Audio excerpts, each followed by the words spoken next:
En cette période inédite que nous vivons, ce temps de confinement qui se prolonge, beaucoup de voix s'élèvent, beaucoup de cris se font entendre, les voix de ceux qui commentent et qui veulent imposer leur point de vue souvent, les cris de ceux qui souffrent, de ceux qui sont en colère.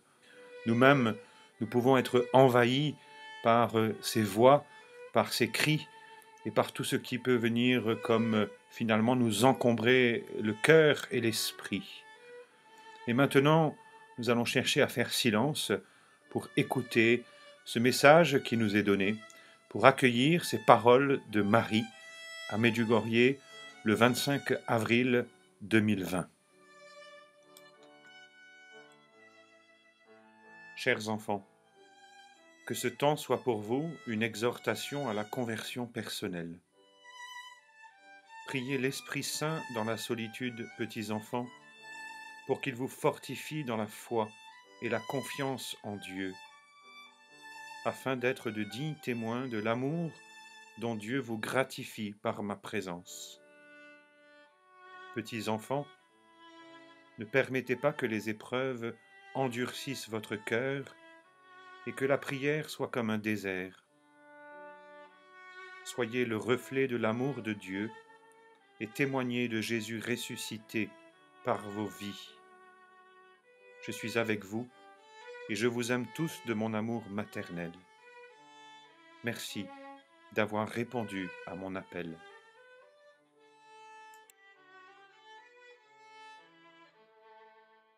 La première chose qui me frappe en accueillant aujourd'hui ce message avec vous, c'est la tendresse qui se dégage avec ces paroles petits enfants qui sont répétées 2 fois, et cet insistant sur l'amour de Dieu qui nous est donné par la présence de Marie, l'amour de Dieu qui se manifeste pour nous dans le Christ Jésus ressuscité. Je suis avec vous et je vous aime tous de mon amour maternel. C'est ce qui est premier, c'est un message qui n'est pas intéressé, c'est un message qui n'est pas avec un calcul dont il faudrait se méfier, mais c'est un message qui est plein de tendresse. Et donc nous pouvons ouvrir vraiment notre cœur et être en confiance, car celle qui nous parle nous aime et elle nous parle de ce Dieu qui veut notre bien. Aimer, c'est vouloir du bien. Dieu veut notre bien. Nous avons beaucoup de commentateurs qui essayent d'expliquer ce temps que nous vivons et d'expliquer comment nous allons pouvoir sortir de cette crise.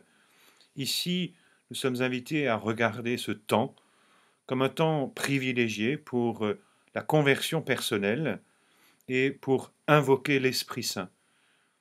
D'une certaine manière, ce confinement qui continue est comme un prolongement du carême et donc un prolongement de ce temps où habituellement l'Église nous invite à la conversion personnelle.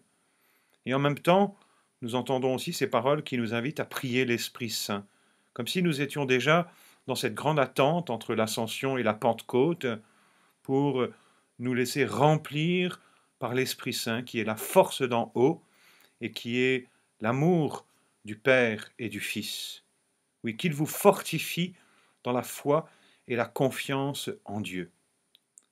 Cette foi et cette confiance en Dieu sont tellement essentielles, particulièrement dans les moments où nous sommes éprouvés, où nous sentons que nous sommes fragilisés par la situation que nous devons subir, où nous sommes peut-être inquiets parce que nous n'avons pas de visibilité sur l'avenir et qu'il y a déjà peut-être des signes autour de nous d'une sorte d'effondrement, mais notre enracinement, il est en Dieu.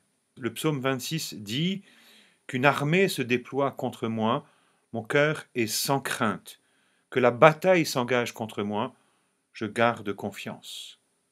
Nous pouvons nous nourrir de ces psaumes qui nous enracinent dans la confiance en Dieu. Le Seigneur est pour moi, je ne crains pas, dit le psaume 117. Que pourrait un homme contre moi? Et c'est bien la raison pour laquelle ce temps que nous vivons est un temps que nous pouvons consacrer plus spécifiquement à la prière personnelle. Il y a un terme que nous voyons apparaître pour la première fois dans les messages de Medjugorje, c'est la solitude. La solitude, non pas comme un espace où on est abandonné et où on est dans une forme de détresse, mais la solitude comme un espace où nous allons pouvoir laisser dans le silence résonner la voix de Dieu. Nous voyons Jésus dans l'Évangile souvent se retirer seul pour prier. Et ici, de fait, il est question de profiter de ce temps pour prier davantage seul. Nous pouvons avoir peut-être un coin de jardin ou de balcon qui nous permet de contempler la beauté de la création et qui nous aide à prier ce Dieu qui nous aime. Mais peut-être que le meilleur endroit, comme dit Jésus lui-même, hein, c'est dans la pièce la plus retirée. Toi, quand tu pries, dit Jésus, retire-toi dans ta pièce la plus retirée, ferme la porte et prie ton Père qui est présent dans le secret. Oui, nous sommes invités à profiter de ce temps pour que dans la solitude, nous puissions comme entretenir ce dialogue avec Dieu, qu'il est bon de goûter à ce dialogue avec Dieu. Jean-Baptiste s'exclame dans l'Évangile en parlant de lui comme l'ami de l'époux. Il se tient là, il entend la voix de l'époux et il en est tout joyeux. Telle est ma joie, dit-il, elle est parfaite. C'est la joie de Pâques que nous sommes invités à vivre dans cette rencontre avec le ressuscité, dans ce dialogue avec le ressuscité, qui à la fois accueille nos prières, mais qui veut aussi parler à nos cœurs. Et il n'y a pas de plus grande joie que de nous laisser éclairer par sa parole et de sentir que notre foi se fortifie grâce à ce dialogue, que notre confiance s'affermit grâce à cette expérience de son amour. Un autre terme qui revient ici pour la première fois, à ma connaissance, dans les messages qui sont donnés régulièrement à Medjugorje, c'est la prière qui devient un désert. Ne permettez pas que les épreuves endurcissent votre cœur et que la prière soit comme un désert. Nous sommes dans une épreuve. Et cette épreuve, elle est peut-être très difficile pour certains. Et cette épreuve a la capacité d'endurcir notre cœur. Et si notre cœur est endurci par le murmure, par la peur, par l'agitation ou par ce que nous pouvons absorber à travers une consommation excessive d'écrans, de films, d'informations, euh, oui, notre cœur est capable de devenir comme hermétiquement fermé à la tendresse de Dieu, à la présence de Dieu, à la parole de Dieu. Et si c'est le cas, la prière effectivement devient comme un désert, c'est-à-dire qu'il n'y a plus de fécondité, qu'il n'y a plus de fruits possibles, qu'il n'y a plus de vie possible, c'est l'aridité qui règne. Et ce message nous montre bien qu'il y a un enjeu capital dans ce que nous sommes en train de vivre en ce moment, c'est-à-dire une opportunité que nous devons saisir pour fortifier notre relation à Dieu par la prière personnelle. Nous avons certainement des célébrations qui nous sont proposées, nous avons même des groupes de prière qui se sont formés et qui permettent ainsi de garder ce lien les uns avec les autres, et nous en avons besoin, car il n'est pas bon que l'homme soit seul. Mais les écrans et tout ce que nous pouvons organiser à travers les moyens technologiques ne peuvent pas remplacer ce silence et ces cœurs à cœur dont nous avons tellement besoin.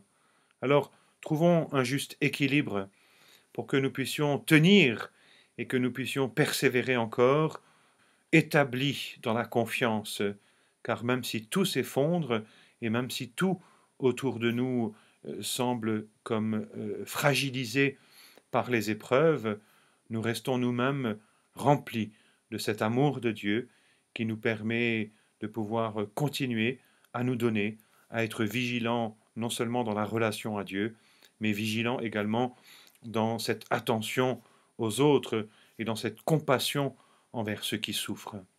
Seigneur Jésus, nous te remercions pour ta sainte croix par laquelle tu nous as donné la vie en abondance. Tu es mort, mais tu es ressuscité le troisième jour. Et cette croix est sous nos yeux comme le phare qui nous éclaire, comme l'encre sûre et solide, à partir de laquelle se fonde notre espérance. Donne-nous, Seigneur, d'être avec Marie debout au pied de la croix. Donne-nous d'être avec Marie dans le silence de Bethléem pour te contempler, toi, Dieu avec nous, toi le Dieu qui te manifeste par ta proximité, par ta tendresse. Donne-nous, Seigneur, d'entrer dans une vraie prière filiale, avec un cœur de petit enfant, que nous puissions nous abandonner, que nous soyons ainsi des reflets de l'amour de Dieu dans le monde d'aujourd'hui. Amen.